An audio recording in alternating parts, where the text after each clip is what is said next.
तर येत्या 3-4 महिन्यात या निवडणुका होतील।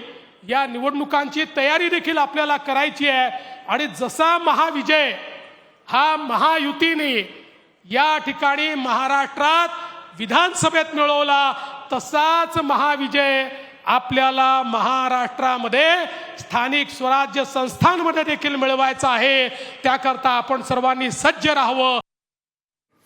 आता संजय राऊतांच्या वक्तव्याकडे, इंडिया आघाडी किंवा महाविकास आघाडी तुटली असं मी कुठं म्हणालो नाही असं म्हणत संजय राऊतांनी काँग्रेसलाच सुनावलेलं आहे। महाविकास आघाडी टिकावी अशी आमची इच्छा असल्याचं काँग्रेस नेते विजय वडेट्टीवार यांनी म्हटलंय। तसंच युतीत भाजप शिवसेना एकत्र लढायचं त्यात नवीन काय असं खासदार सुप्रिया सुळे यांनी म्हटलंय। लोकसभा के लिए हम सभी ने इंडिया आघाड़ी बनाई, विधानसभा के लिए राज्य में महाविकास आघाड़ी बनाई। अब जो लोकल बॉडी चुनाव है ये कार्यकर्ताओं का चुनाव होता है, तो सभी कार्यकर्ता चाहते हैं कि हम चुनाव लड़ें और उसमें 3-4 पार्टी एक साथ मिलकर चुनाव लड़ते हैं तो कार्यकर्ताओं के ऊपर अन्याय होता है। कांग्रेस के नेताओं ने मेरा बयान ठीक से सुनना चाहिए, सुनने की भी आदत लगनी चाहिए। हमने ये नहीं कहा कि इंडिया आघाडी टूट गई है, महाविकास आघाडी टूट गई है। ते काय बोलले ते सगळ्यांनीच महाराष्ट्राने ऐकलं आहे। त्यांनी काय बोलण्यात त्यांना दुरुस्त करत असतील तर आम्हाला आनंदच आहे। आमची सगळ्यांची इच्छा आहे की महाविकास आघाडी टिकावी आणि मिळून एकत्र लढावे। महाराष्ट्रामध्ये अजूनही जनता आमच्या सगळ्यांची महाविकास आघाडीची वाट बघते, लोक वाट बघतायत। त्यामुळे त्यांनी काही म्हटलं असेल तर आम्ही उद्धवजींशी चर्चा करून, मी काल त्यावर बोललो आणि पुढे सुद्धा आमच्या हायकमांडशी चर्चा करून ही आघाडी टिकावी असा आमचा आग्रह राहील। उद्धव ठाकरेंनी पुन्हा एकदा एकला चळवळीचा नारा दिलेला आहे। हो, पण दरवेळेस भारतीय जनता पक्ष आणि शिवसेना जेव्हा एकत्र होते त्यांच्या युतीमध्ये तेव्हाही सगळे एकटेच लढायचे। त्याच्यात नवीन काय? म्हणजे त्यांनी केलं तर चालतं आणि आम्ही केलं तर गुन्हा, हा कुठला न्याय? महाविकास आघाडीत बिघाडी होण्याची चिन्ह असतानाच आता नारायण राणेंच्या प्रतिक्रियेकडे वळू आपण। महापालिका निवडणुकीत ठाकरे गटानं स्वबळाचा नारा दिला आणि त्यानंतर आता खासदार नारायण राणे यांची प्रतिक्रिया आलेली आहे। ठाकरेंची आता स्वबळाची ताकद राहिली नाही असं म्हणत नारायण राणेंनी उद्धव ठाकरेंना पुन्हा डिवचलंय। उद्धव ठाकरे पहिलं केव्हाही असे हात करायचा, दोन्ही हाताचं माझ्या जात नाही असे, आता एवढे राहिलेत, असे होते ना आता मुठभर राहिलेत। काय स्वबळावर लढणार? म्हणजे उद्या स्वबळावर लढणार, 1 आला काय 5 आले काय, याच्या स्वबळाची ताकद त्यांची नाही। शिवसेना बाळासाहेबांच्या वेळी वेगळी आणि आता साहेबांनी 46 वर्षात जे मिळवलं यांनी 2.5 वर्षात गमावलं। आता आपण केंद्रीय गृहमंत्री अमित शहांच्या भाषणाकडे वळूया। शरद पवारांकडून दगा फटक्याचं राजकारण झालेलं आहे असा हल्लाबोल अमित शहांनी केलाय। पवारांना शेतकरी आत्महत्या थांबवता आल्या नाहीत। 2019ला उद्धव ठाकरेंनी आमच्यासोबत धोका केला असं देखील अमित शहांनी आपल्या भाषणात म्हटलंय। शरद पवार आणि उद्धव ठाकरेंवर अमित शहांनी शिर्डीतल्या अधिवेशनातून निशाणा साधलाय। महाराष्ट्र की विजय ने 1978 से शरद पवार जी ने जो दगा फटका की राजनीति शुरू की थी उसको 20 फुट जमीन में दफनाने का काम आप लोगों ने किया।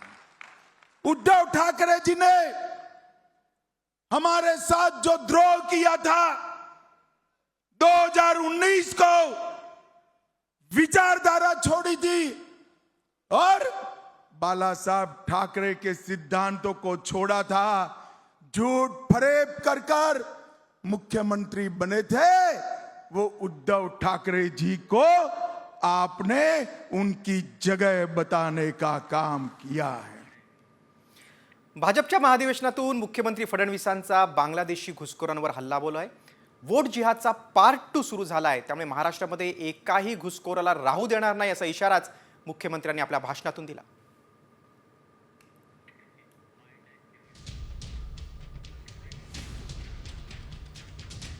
एका गावामध्ये 100 लोकांना जन्माचं प्रमाणपत्र मिळत आहे। 50 वर्षाचे 60 वर्षाचे लोक अचानक आपल्या जन्माचं प्रमाणपत्र काढतायत। वोट जिहादचा पार्ट 2 सुरू झालेला आहे। हे सगळे घुसखोर आहेत। या घुसखोरांना बाहेर काढण्याचं आव्हान हे आता आपल्या समोर आहे। या देशामध्ये एकही घुसखोर या महाराष्ट्रामध्ये आपल्याला त्या ठिकाणी राहू देता कामा नये। भाजपच्या अधिवेशनानंतर आता राज्यातल्या इतर बातम्यांकडे वळूया। राज्यातील एसटी कर्मचाऱ्यांसाठी आता खुश खबर आहे। एस टी कर्मचाऱ्यांसाठी आता कॅशलेस रुग्णालय उभारण्यात येणार आहे. परिवहन मंत्री प्रताप सरनाईक यांनी ही घोषणा केली. प्रत्येक जिल्ह्यातील एस टी आगारात 25 तर मुंबईत 100 खाटांचं रुग्णालय उभारलं जाणार आहे. या रुग्णालयात राज्य शासनाच्या महात्मा फुले आरोग्य योजनेतून 5 लाखांपर्यंत उपचार मोफत केले जाणार आहेत. तर बीड जिल्ह्यातील एक धक्कादायक घटना आहे. आणखीन एका सरपंचाच्या मृत्यूनं बीड जिल्हा पुन्हा हादरलेला आहे. परळीतल्या अपघातात सरपंचाचा जागीच मृत्यू झालाय. राखेची वाहतूक करणाऱ्या टिपरनं दुचाकीस्वाराला उडवलं. यात विद्यमान सरपंच अभिमन्यू क्षीरसागर यांचा जागीच मृत्यू झालाय. हा अपघात आहे की घातपात याचा पोलीस तपास करतायत. सरपंच संतोष देशमुख यांच्या हत्येला महिनाही उलटला नाही, त्यातच आता दुसऱ्या एका सरपंचाचा मृत्यू झाल्यानं सर्वत्र खळबळ उडाली.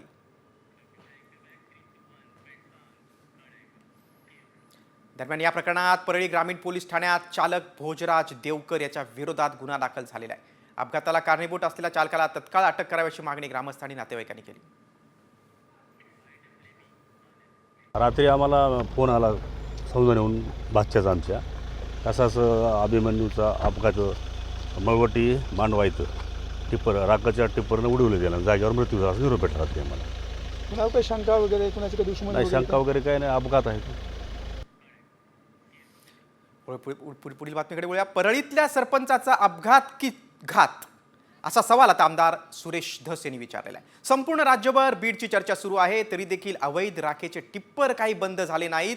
याला परळीचे पोलीस जबाबदार आहेत असा आरोप सुरेश धस यांनी केला. अवैध राखेचे जे लूट परळीमध्ये चालू आहे त्याचा करिश्मा बघा. मला वाटतं सौंदाणा गावचे सरपंच दलित सरपंच आहे, त्या सरपंचाचा जागेवर खात्मा केला गेला आहे. म्हणजे तो घातपात आहे का ॲक्सिडेंट आहे अजून त्याचा शोध लागायचा आहे. राखेचे टिप्पर बंद नाहीत, आजही राखेचे टिप्पर चालू आहे, अवैध वाहतूक चालू आहे आणि ह्याला परळीची पोलीस आणि परळीचे थर्मल पॉवरचे अधिकारी कर्मचारी याला जबाबदार आहे. धसांच्या आरोपानंतर पुढची बातमी बीडमधूनच आहे. खंडणी प्रकरणातला आरोपी वाल्मिक कराडचा शस्त्र परवाना आता रद्द करण्यात आलेला आहे. बीडच्या जिल्हाधिकाऱ्यांनी ही कारवाई केली. वाल्मिक कराड याच्यावर 15 गुन्हे दाखल आहेत. गुन्हेगारी पार्श्वभूमी असलेल्या 100 शस्त्र परवाना धारकांचे परवाने आता जिल्हाधिकाऱ्यांनी रद्द केलेत. यात वाल्मिक कराडचाही परवाना रद्द झालाय. मुख्यमंत्री म्हणतात की कोणाला सोडणार नाही, मात्र त्यांनी मुख्य आकालाच मोक्कामधून बाहेर ठेवलाय अशी टीका आता खासदार संजय राऊतांनी केली. वाल्मिक कराडला मोक्का लावला नाही त्यावरून आता राऊतांनी सरकारवर निशाणा साधलाय. या राज्याचे गृहमंत्री देवेंद्रजी फडणवीस म्हणजे मुख्यमंत्री यांचं वारंवार वक्तव्य येते कोणालाही सोडणार नाही, पण मुख्य आरोपीला त्यांनी सोडलंय आणि मुख्य आरोपीला सोडून सगळ्यांना त्यांनी मोक्का लावला. भारतीय जनता पक्षाची राज्य करण्याची ही पद्धत आहे. मुख्य आका आपल्या पक्षात कायम ठेवायचा आणि त्याच्या खालचे जे लोक आहेत त्यांच्यावर कारवाई करायची. पुन्हा एकदा आपण सुरेश धस यांच्या आरोपांकडे वळूया. हार्वेस्टर अनुदान घोटाळ्यात दोन्ही आकांचा सहभाग आहे असं म्हणत भाजपचे आमदार सुरेश धस यांनी वाल्मिक कराड आणि धनंजय मुंडेंवर निशाणा साधलाय. हार्वेस्टर अनुदान मिळवून देतो म्हणून राज्यातील अनेक शेतकऱ्यांची फसवणूक करण्यात आली. इतकंच नव्हे तर पैसे परत मागणाऱ्या शेतकऱ्यांना मारहाण झाल्याचा दावा देखील धस यांनी केलाय. हार्वेस्टर मशीन द्यायचे होते 141. यांनी पैसे जमा केले 2,000 5,000 41 लोकांकडून 8-8 लाखांनी आणि मशीन किती द्यायचे 141. पैसे किती 5,141 लोकांकडनं पैसे घेतले. आका आणि आका याच्यामध्ये दोन्हीही सहभागी आहेत आणि हा करोडो रुपयांचा घोटाळा या ठिकाणी महाराष्ट्राच्या जनतेच्या पुढे आलेला आहे. सरपंच संतोष देशमुख हत्या प्रकरणात आरोपी विष्णू चाटेचा मोबाईल अजूनही सापडलेला नाही. हत्या प्रकरणात आतापर्यंत 5 मोबाईल जप्त केलेत आणि हे सर्व मोबाईल तपासणीसाठी आता प्रयोगशाळेत पाठवण्यात आले. मात्र विष्णू चाटेनं अद्यापही CIDला मोबाईल दिला नाही. फरार असताना नाशिकमध्ये मोबाईल फेकून दिला, मात्र तो कोणत्या ठिकाणी फेकला हे आठवत नाही असं विष्णू चाटे CIDला सांगतोय अशी माहिती सूत्रांनी दिली. अन्न व नागरी पुरवठा मंत्री धनंजय मुंडे यांच्या मंत्रिपदाच्या राजीनाम्याबाबत प्रश्न विचारल्यानंतर उपमुख्यमंत्री अजित पवार भडकलेत. कोण काय म्हणतंय त्याच्याशी मला घेणं देणं नाही. या प्रकरणात जे कोणी दोषी असतील त्यांच्यावर कारवाई केली जाईल असं आश्वासन अजित पवारांनी दिलंय. त्या संदर्भामध्ये जे कोणी दोषी असेल त्यावर कारवाई केली जाईल. सरकारने काही कोणाला वेगळं काही ट्रीट करायचा नाही, सगळ्यांना कायदा सारखा. त्या संदर्भामध्ये कितीदा तेच सांगायचं, जे कोणी त्या एकंदरीत चौकशीमध्ये दोषी असेल त्या सगळ्यांवर कारवाई होईल. पुढची बातमी आता नाशिकमधून. नाशिकच्या नांदगावचे आमदार सुहास कांदेंच्या अंगरक्षकाच्या भाईगिरीचा एक व्हिडिओ समोर आलेला आहे. कांदेंच्या अंगरक्षकानं हॉटेलमधील वेटरला चक्क रिव्हॉल्वर दाखवून धमकावलंय. विशाल झगडे असं या अंगरक्षकाचं नाव आहे. हॉटेलमध्ये वेटरला यानं रिव्हॉल्वर दाखवली. नाशिक रोड इथल्या हॉटेल रामकृष्णमध्ये हा सगळा प्रकार घडला. विशाल झगडे या हॉटेलमध्ये 2 साथीदारांसह जेवायला आला होता. त्यानं हॉटेलमधील वेटर सिरॉन शेख याला बोलावलं. तरी बोलताना संशयित झगडेनं वेटरला शिवीगाळ केली. त्यावरून वेटर बोलला असता झगडेनं त्याच्याकडे शासकीय रिव्हॉल्वर काढून वेटर शेख याच्यावर ताणली आणि शिवीगाळ करत धमकावलं. हा सगळा प्रकार CCTVमध्ये चित्रित झालाय. शस्त्र दाखवून धमकावल्यानंतर गुन्हा दाखल झालाय. तसंच रिव्हॉल्वर पोलिसांनी आता जमा करून घेतले.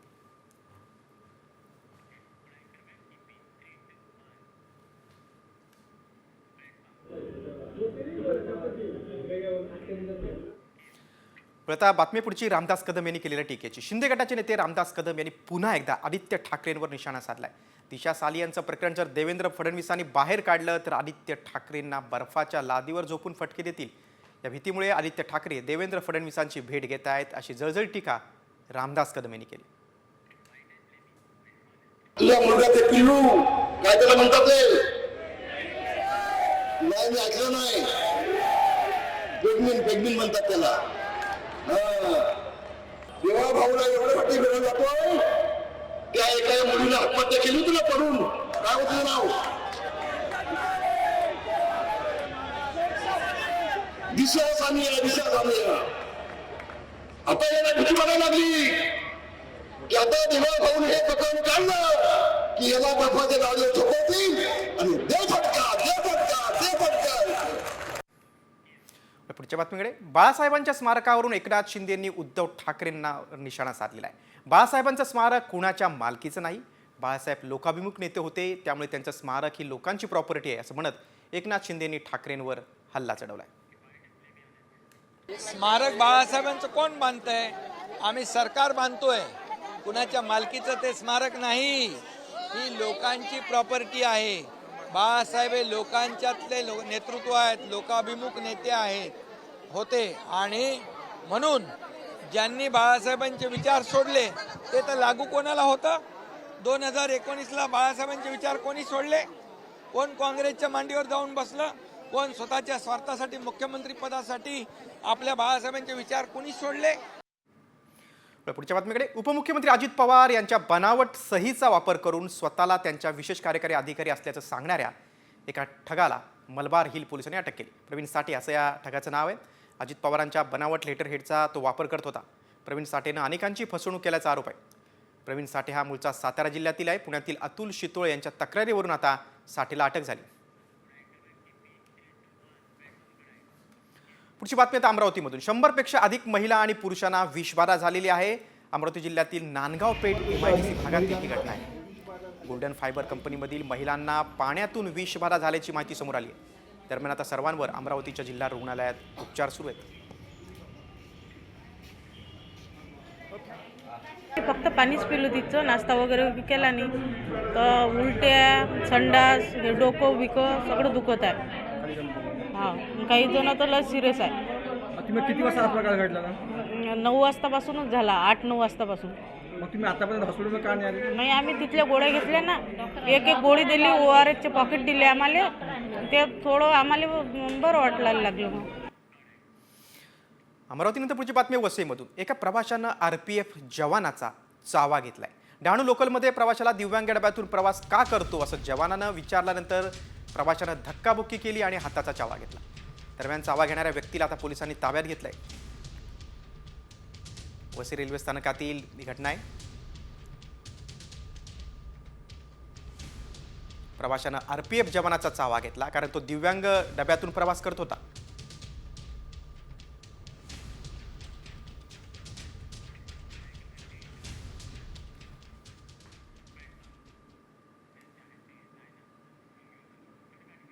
आपण बघतोय की अक्षरशः जवानांनी त्याला चावा घेणाऱ्या तरुणाला अक्षरशः उचलून घेऊन गेले.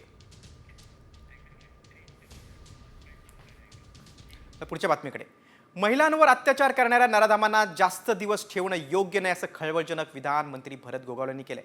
बाहेरच्या देशात जसा ऑन दी स्पॉट निकाल दिला जातो तसा कायदा आणावा लागेल अशी मागणी भरत गोगावले यांनी केली.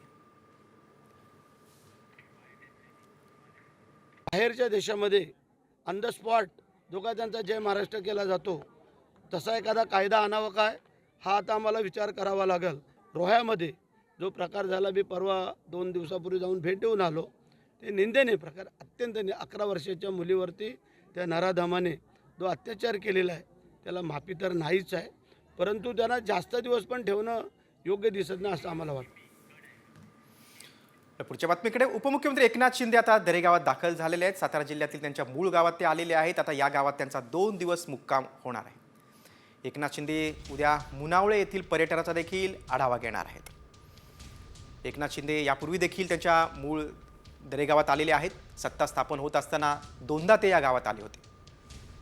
त्यानंतर उपमुख्यमंत्र्यांची शपथ घेतल्यानंतर देखील ते त्यांच्या मूळ गावी आलेले होते विश्रांतीसाठी. आता 2 दिवस त्यांचा या गावात मुक्काम असणार आहे. पुढची बातमी पुण्यातून, कॅब कंपन्यांचा अजब प्रकार आता समोर आलेला आहे. जायचं ठिकाण एक आणि भाडं मात्र वेगवेगळं आकारतात असा प्रकार उघडकीस आलाय. एका प्रवाशानं याची तक्रार केली आणि सोशल मीडियावर देखील चर्चेला उधाण आलेलं आहे. विमानतळावरून या प्रवाशानं मुंडव्याला जाण्यासाठी आयफोनवरून कॅब बुक केली, तेव्हा 613 रुपये भाडं आकारण्यात आलं. मात्र त्याच प्रवाशाच्या बहिणीनं अँड्रॉइड फोनवरून कॅब बुक केली तर तिला 540 रुपये भाडं आकारण्यात आलं.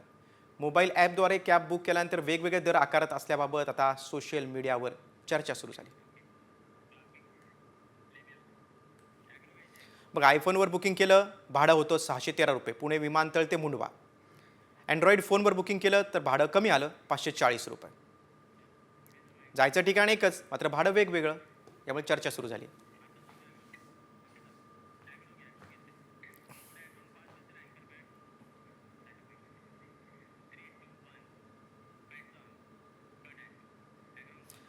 पुण्यातल्या बातमीनंतर आता कृषी जगतातल्या काही बातम्यांचा वेगवान आढावा घेऊया. पाहूया ॲग्रोवन टॉप 10.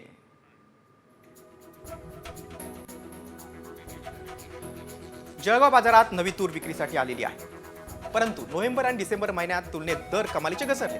प्रति क्विंटल मागे 1 ते 1.5 हजारांनी भाव कमी असल्यामुळे शेतकऱ्यांची निराशा होते. त्यामुळे आता तूर घरात ठेवायची की विकायची असा प्रश्न शेतकऱ्यांसमोर पडलाय.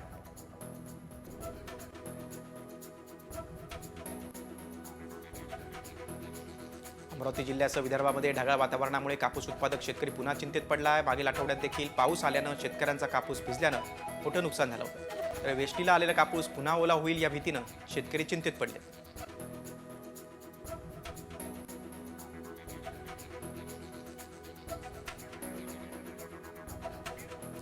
वाशिम जिल्ह्यात चिया पिकाची खरेदी सुरू करण्याचा निर्णय बाजार समिती प्रशासनानं घेतला आहे. त्यामुळे शेतकऱ्यांना आता चिया विक्रीसाठी होणारी गैरसोय टळलेली.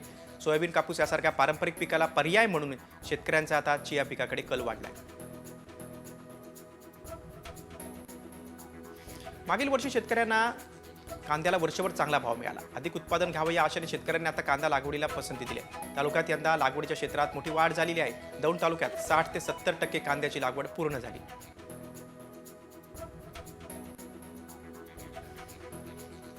बारामतीत वाटाण्याची आवक वाढली आहे. 50 रुपये प्रति क्विंटल दर मिळतोय. संक्रांतीला वाटाण्याला जास्त मागणी असते, त्यामुळे आवकही जास्त प्रमाणात झाली.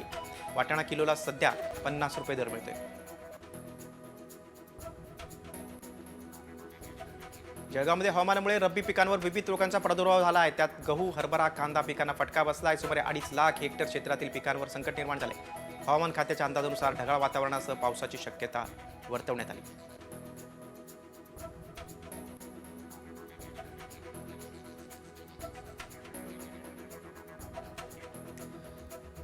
नाशिकच्या कळवण, सटाणा, मालेगाव पट्ट्यामध्ये आता ॲपल बोराला चांगली मागणी आहे. अनेक शेतकरी ॲपल बोरांची शेती करतायत. मालेगावच्या बोराला स्थानिक बाजारपेठेसह परराज्यातून देखील मागणी वाढलेली आहे. त्याला दर चांगला मिळतोय. साधारण 28 रुपये किलोनं विक्री होते. किरकोळ बाजारात 40 रुपये किलोनं बोरांची विक्री केली जाते.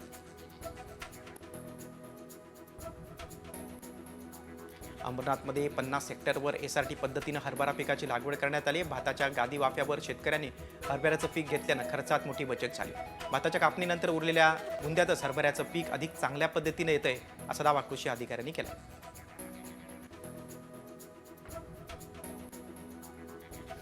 नंदुरबारमध्ये मिरची उत्पादक शेतकरी संकटात सापडलाय. कृषी उत्पन्न बाजार समितीत मिरचीची मोठ्या प्रमाणात आवक वाढल्यानं मिरचीच्या दरात मोठी घसरण झाली आहे. आता ओल्या लाल मिरचीला 2 ते 3 हजार रुपये प्रति क्विंटलचा भाव मिळतो. हे दर काही दिवसांपूर्वी 2 ते 5 हजार रुपये प्रति क्विंटल असे होते. कांदा आता काढणीनंतर 3 महिने टिकणार आहे. पारंपरिक खरीप वाण्याच्या तुलनेत या वाण्याची टिकवण क्षमता जास्त आहे. राष्ट्रीय फलोत्पादन संशोधन आणि विकास प्रतिष्ठान म्हणजेच NHRDFनं कांद्याचे हे नवे वाण विकसित केले.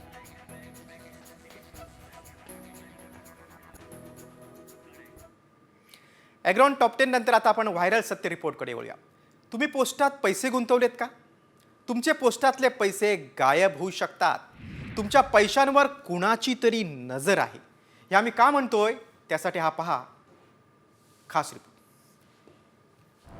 पोस्टातील तुमचे पैसे गायब. तुमच्या खात्यातून कोण काढताय पैसे? काय आहे व्हायरल मेसेज मागचं सत्य?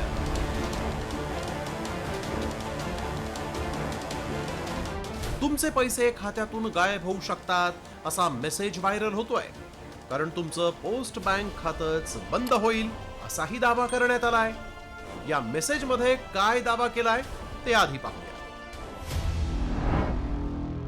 प्रिय ग्राहक, तुमचे इंडिया पोस्ट पेमेंट बँक खाते आज ब्लॉक करण्यात आले.